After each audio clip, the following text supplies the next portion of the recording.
Supreme কোর্টের তরফ থেকে একটি ঐতিহাসিক রায় দেওয়া হয়, তবে সেই রায় দেওয়ার পর থেকে কিন্তু বিতর্কের শেষ নেই। আপনারা জানিয়ে রেখেছে গত 10ই জুলাই অর্থাৎ বুধবারই সুপ্রিম কোর্টের তরফ থেকে একটি ঐতিহাসিক রায় দেওয়া হয় এবং সেই রায়ে বলা হয় তালাকপ্রাপ্ত মুসলিম মহিলারা প্রাক্তন স্বামীর কাছ থেকে ভারতীয় দণ্ডবিধির 125 নম্বর ধারা অনুযায়ী খরপোশের আবেদনের দাবি জানাতে পারবে। এবং দেখা যায় সুপ্রিম কোর্টের এই রায় বা এই সিদ্ধান্তর পরেই কিন্তু দেখা যায় বিতর্কের সৃষ্টি। সকলে কিন্তু একমত পোষণ করেনি এবং তার মধ্যে শীর্ষে রয়েছে অল ইন্ডিয়া মুসলিম পার্সোনাল ল বোর্ড।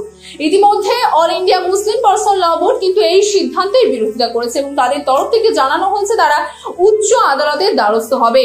এবং ইতিমধ্যে এই বিষয় নিয়ে বোর্ডের সভাপতিকে কিন্তু সম্পূর্ণ সম্ভাব্য যে পথ রয়েছে সেই পথ খুঁজে বার করতে দেখতে বলেছে।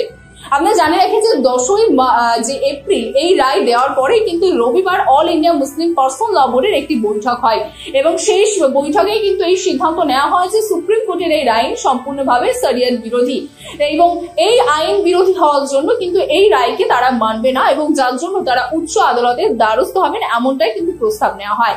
এবং সেই প্রস্তাব অনুযায়ী বলা হয় যে ইসলাম ধর্মের প্যাগম্বর বলে গেছেন যে ইসলাম ধর্মে সব থেকে ঘৃণিত কাজ হলো বিবাহ বিচ্ছিন্ন। তাই যে কোনো পদক্ষেপ দরকার পড়লে নেওয়া উচিত যে কোনো সম্পর্ককে টিকিয়ে রাখার জন্য এবং তার পাশাপাশি পবিত্র কোরআন মেনে চলার। কিন্তু মানব কল্যাণের ক্ষেত্রে সেই বিবাহ বিচ্ছিন্ন করা যেতে পারে, তবে এই আইন যে আইন সুপ্রিম কোর্ট থেকে দেওয়া হয়েছে সেই আইনের কিন্তু সম্পূর্ণ বিরোধী রয়েছে এই অল ইন্ডিয়া মুসলিম পার্সোনাল ল বোর্ড। এবং তারা এই কথাও বলেছেন যে এই আইন কার্যত হওয়ার পর থেকে যারা মুসলিম ধর্মাবলম্বী মহিলারা রয়েছেন তাদের জন্য কিন্তু আরো বেশি সমস্যার সৃষ্টি হবে। তবে এই বিতর্কের সূত্রপাত কোথা থেকে সেই বিষয়টি আপনাদের জানাবো।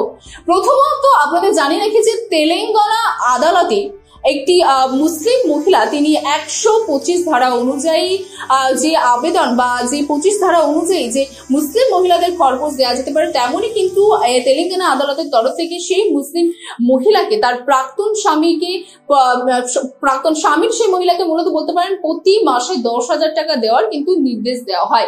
যদিও সেই নির্দেশকে চ্যালেঞ্জ করে কিন্তু উচ্চ আদালতের দ্বারস্থ হন সেই পুরুষ, কিন্তু দেখা যায় যে উচ্চ আদালতেও কিন্তু তার সেই আবেদন খারিজ করে দেওয়া হয়। তার পক্ষে কিন্তু মূলত যে আদালতের যে রায় সেই রায় কিন্তু তার পক্ষে পড়েনি এবং দেখা যায় সেই রায়ে কিন্তু বলা হয় যে সুপ্রিম কোর্টের তরফ থেকে যে এই যে 10,000 টাকা সেই 10,000 টাকা তাকে দিতে হবে তার প্রাক্তন স্ত্রীকে।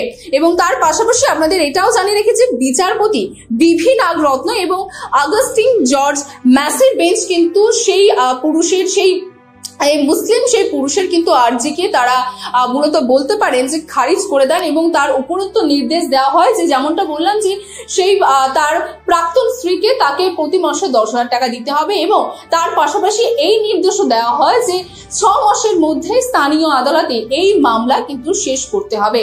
তবে এই মুহূর্তে বড় যে বিষয়টি হলো যে একদিকে সুপ্রিম কোর্টের থেকে রায় দেওয়া হয়েছে, অন্যদিকে অল ইন্ডিয়া মুসলিম পার্সোনাল ল সেই রায়ের বিরোধিতা করছেন এবং ইতিমধ্যে উচ্চ আদালতের দ্বারস্থের কথাও তারা তাদের তরফ থেকে জানিয়ে দিয়েছেন। তবে এর পরবর্তী এই বিষয়ে আমরা ঠিক কি দেখতে চলেছি সেদিকে নজর থাকবে আমাদেরও।